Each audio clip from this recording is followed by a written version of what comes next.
Da Borgo Ignazia, siamo qui a Savelletri di Fasano, accanto a me Claudio Cappucci, grande gloria del ciclismo, per chi lo abbia dimenticato, 2 volte secondo al Tour de France, 1990-1992, poi terzo nel 91 dietro grandi giganti di questo sport come Lemond e l'Indurain, poi una medaglia d'argento ai bellissimi mondiali di Agrigento del 94, vincitore della classicissima, la Milano-Sanremo, Giro del Piemonte, eccetera, eccetera. Quindi Claudio Chiappucci domani impreziosisce il parterre dei partecipanti alla prima edizione della Half Tri Triathlon. E allora, innanzitutto Claudio, benvenuto qui in Puglia. Come ti senti nelle vesti di ospite d'onore di questa gara? Si può dire che tu non abbia mai smesso di correre? Sì, praticamente no, non ho mai smesso di correre. Questo è un evento che ho preso impegno mesi e mesi addietro, non conoscevo bene il posto, però è un qualcosa di diverso dal solito che faccio, perché ho creato la squadra, io farò diciamo, la staffetta della bici, che è un po' diciamo, più il mio pane. Comunque anche per passare un momento diverso dal solito sport, dalle solite situazioni che mi trovo io. Il triathlon non è che lo faccio tutti i giorni, però mi piace un po' anche conoscere gli altri ambienti, gli altri sport, tra cui anche il triathlon. Claudio, averti qui mi riporta inevitabilmente alla mente delle immagini impresse nei ricordi degli appassionati di ciclismo. Prima tra tutte, come dimenticare quella giornata storica del luglio del 92, quando hai trionfato al Sestriere. Gianni Mura il giorno dopo, sulle pagine della Repubblica, la definì un'impresa storica.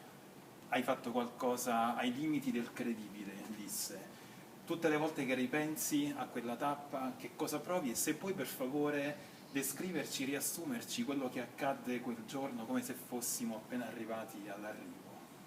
Beh, situazioni storiche non è che succedono spesso, quando ne arriva una così è diciamo, fiore all'occhiello di una carriera, di un atleta che può aver vinto tanto, ma alla fine quello che si ricorda la gente si ricorda di quel giorno, perché è stata una lunga fuga, 200 km in solitaria, una gara di 7 ore e 45, quindi è tanto stare davanti da solo. Non potevo immaginare come poteva andare, ma proprio per questo, perché le cose storiche non le prepari a tavolino, arrivano, in 6 ore, 7 ore è successo un po' di tutto e avevo creduto un po' a quello che avevo fatto, come mi ero preparato, a quello che era il risultato che volevo ottenere e poi sono andato un po' più oltre, perché comunque potevo magari vincere anche partendo più vicino, ma il risultato grosso è stato quello questo di tirarmi qualcosa che rimarrà nella storia per questa lunga fuga. Tu hai incarnato perfettamente lo spirito autentico del corridore, questo spirito di attacco, di prendere l'iniziativa, il coraggio, l'azione continua. Non avevi timore di attaccare mostri sacri come Indurain, mentre altri preferivano corrergli a fianco. Non pensi che oggi i corridori siano troppo legati a certi schemi, si studino troppo, perdano di vista gli aspetti più genuini del ciclismo epico che tu hai interpretato? Vabbè, la tecnologia e il modo di interpretare il ciclismo ha influito molto su quello che è l'andamento dei corridori attuali. Ha perso un po' diciamo, la poesia e l'istinto di quello che era il nostro sport che piaceva tanto alla gente, che oggi magari si appassiona un po' meno, però era un ciclismo totalmente diverso. Sono passati non tantissimi anni, ma negli anni l'evoluzione ha creato più la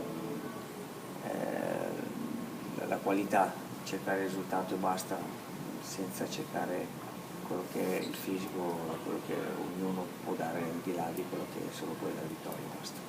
Un'impresa del ciclismo degli ultimi anni che tu paragoneresti alla tua impresa del Sestriere?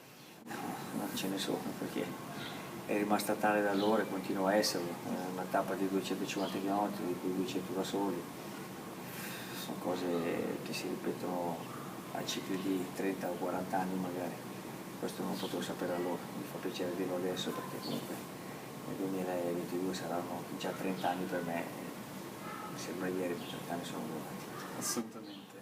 Un'ultima domanda, Claudio. Pensando al ciclismo italiano di oggi, dietro Nibali, che cosa vedi? Non c'è granché, in effetti, soprattutto per le corse a tappe, non abbiamo tanto per le corse in linea, abbiamo dei buoni giorni, ma la corsa a tappe è totalmente diversa. Sapersi destreggiare e sapersi gestire su 22 giorni non è facile. Vedo molte difficoltà per adesso, con quei giorni che abbiamo. Abbiamo diciamo, tante opportunità per le corse di un giorno, ma veramente